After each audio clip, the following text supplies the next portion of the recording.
Dans un monde divisé par le racisme, un jeune prodige des mathématiques devient un pionnier à la NASA, luttant contre les préjugés pour calculer les chiffres qui pourraient changer l'histoire. Son génie et son courage pourront-ils défier tous les pronostics et envoyer Lola Perrick dans l'Eric dans l'espace?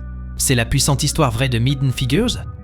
Notre film commence avec une fille géniale nommée Catherine. À seulement 10 ans, elle était capable de résoudre les problèmes mathématiques les plus difficiles de l'école primaire. Ce lecteur a appelé les parents de Catherine pour les informer qu'elle avait reçu une bourse pour passer directement en 2e année du collège. Non seulement cela, mais elle a également été admise dans le meilleur lycée noir. En 1926, le racisme était encore très grave en Erie. Tous les établissements publics étaient séparés selon la couleur de la peau, y compris les toilettes, les écoles, les écoles et même les lavabos pour se laver les mains. Seuls les directeurs et les professeurs étaient très fiers de l'intelligence de Catherine. Ils pensaient que lorsqu'elle éclande, elle deviendrait une personne formidable et prouverait que les Noirs méritaient d'être traités sur un pied d'égalité. 35 ans plus tard, Catherine, aujourd'hui adulte, conduisait avec ses 2 amies, Dorothy et Mary, lorsque leur voiture est tombée en panne. Ils étaient pressés de se mettre au travail. Ils travaillaient dans les bureaux de la NASA, l'agence spatiale américaine, en tant que comptable. Au milieu de la confusion, un policier est soudainement arrivé. À cette époque, les Noirs étaient très surveillés et souvent considérés avec méfiance. Il leur était même interdit de s'arrêter sur la route sans raison valable, et toute personne noire qui s'arrêtait pouvait être arrêtée. Marie a informé l'officier qu'ils travaillaient tous les 3 à la NASA et que s'ils étaient en retard, le lancement de la fusée américaine pourrait échouer. En entendant cette explication, le policier a accepté de les aider.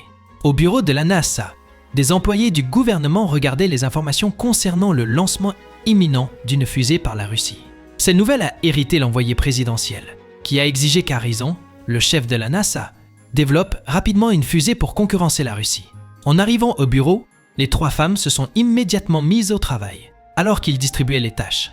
Leur patron, Michel, est arrivé et a demandé à Catherine d'être transférée à la division de recherche spatiale. Après le départ de Michel, Dorothy s'est précipitée après elle. Elle a demandé une promotion pour devenir surveillante de salle, car elle occupait ce poste depuis de nombreuses années. Cependant, son salaire était toujours calculé comme celui d'un mi-temps membre du personnel régulier et n'avait jamais augmenté. Shell, cependant, a rejeté sa demande avec arrogance et a même menacé de licencier Dorothy si elle continuait à exiger une promotion. Cela a laissé Dorothy très déçue. Pendant ce temps, les supérieurs de Marie dans la division d'assemblage des fusées étaient perplexes quant à la raison pour laquelle leur fusée ne parvenait pas à résister à la chaleur de l'atmosphère terrestre. Marie a ensuite expliqué en détail la source du problème de la fusée. En entendant son analyse, son patron fut stupéfait et annonça que Marie serait promue technicienne en assemblage de fusées. Pendant ce temps, Catherine venait d'être transférée à la division de recherche spatiale. À son arrivée, elle a été confondue avec une employée des services de nettoyage. Lorsqu'elle a rencontré Harrison, sans perdre de temps, il a demandé « Catherine sera-t-elle capable de résoudre la formule des données de coordonnées de lancement de fusée ?» Elle a répondu avec confiance qu'elle pourrait le résoudre en quelques heures. Impressionné par sa confiance, il lui confia une tâche test, vérifier le rapport d'un comptable nommé Paul. Dans la nouvelle division, Catherine se heurtait constamment au regard cynique de ses collègues. Après le travail, elle est rentrée chez elle pour s'occuper de ses 3 filles, son mari et son père étant tous 2 décédés. Ce dimanche matin, après l'église, Dorothy et Marie ont tenté de mettre Catherine en contact avec un soldat nommé Jim, malgré sa réticence. Ils l'ont laissé seul avec lui pour une promenade.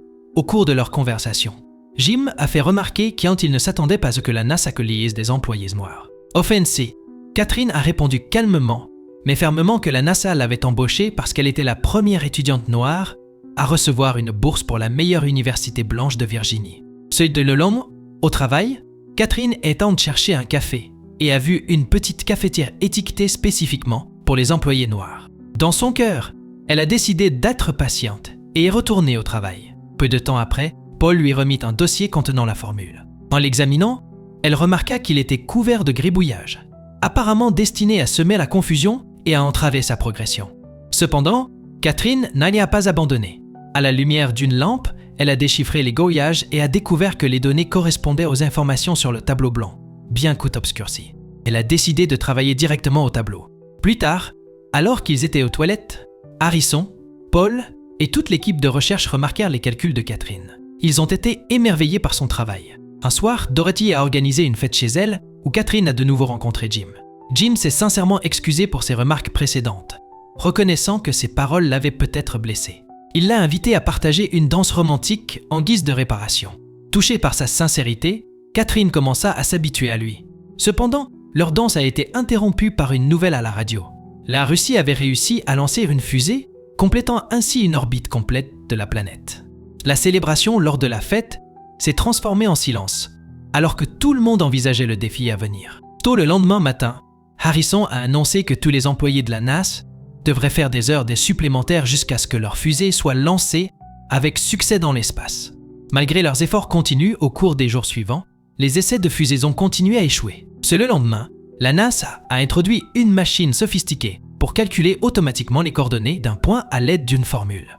Malheureusement, aucun employé de la NASA ne pouvait le faire fonctionner la nuit. Lorsque personne n'a remarqué la nouvelle machine à calculer, Dorothy s'est faufilée dans la salle des machines et a étudié le fonctionnement de la machine toute la nuit. Ben, elle expliquait qu'avec cette nouvelle machine, les emplois de comptable noir risquaient d'être remplacés. Pendant ce temps, Marie s'y est adressée au tribunal pour demander son admission dans l'Office des universités pour hommes blancs. Après avoir reçu le calendrier des essais, elle est retournée précipitamment au bureau et a informé son patron qu'elle n'était pas prête à abandonner.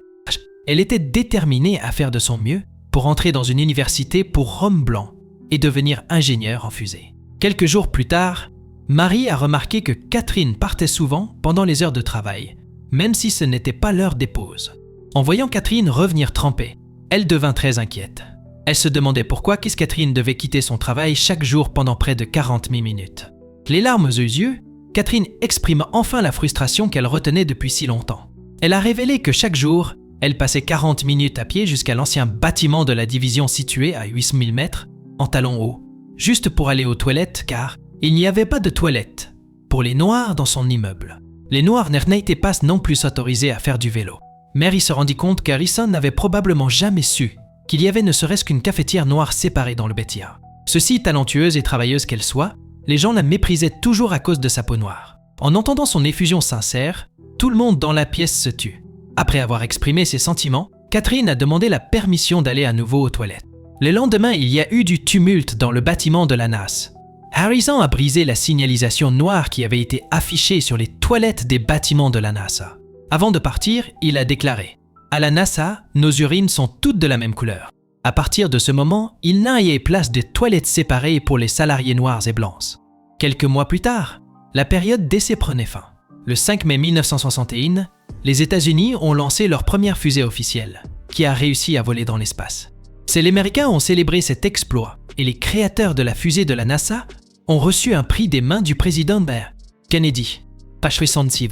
Ne s'arrêtant pas là, le président Kennedy a déclaré dans son discours que l'Amérique continuerait à explorer l'espace pour garder une longueur d'avance sur la concurrence avec la Russie. De jour en jour, la relation entre Catherine et Jim se resserrait.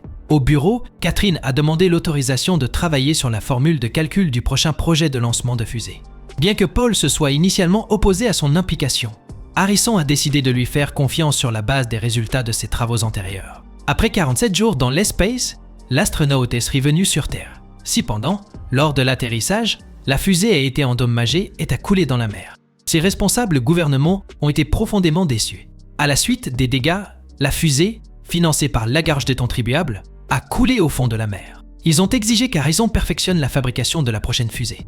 À midi, Catherine a remis à Paul les données calculées, mais il les a rejetées, affirmant que les données avaient changé plus tôt dans la matinée trompille et qu'elle devait recalculer en utilisant les informations mises à jour. Dans son cœur, elle est restée patiente. Elle lui a demandé de la laisser assister aux réunions afin qu'elle puisse se tenir au courant des dernières données. Malheureusement, il a rejeté sa demande et lui a dit de travailler avec les données existantes sans remettre en question ses instructions. Le lendemain, les calculs de Catherine furent une nouvelle fois rejetés par Paul. Frustrée mais déterminée, Catherine a porté son cas directement devant Harrison. Désespérée, elle lui a demandé à plusieurs reprises la permission d'assister aux réunions. Après beaucoup d'insistance, il a finalement cédé et lui a permis d'entrer dans la salle de réunion. À l'intérieur, des astronautes et des représentants du gouvernement s'étaient déjà rassemblés. Harrison a rapporté que l'équipe de recherche était toujours en train de calculer les coordonnées de lancement et d'atterrissage de l'Acaban.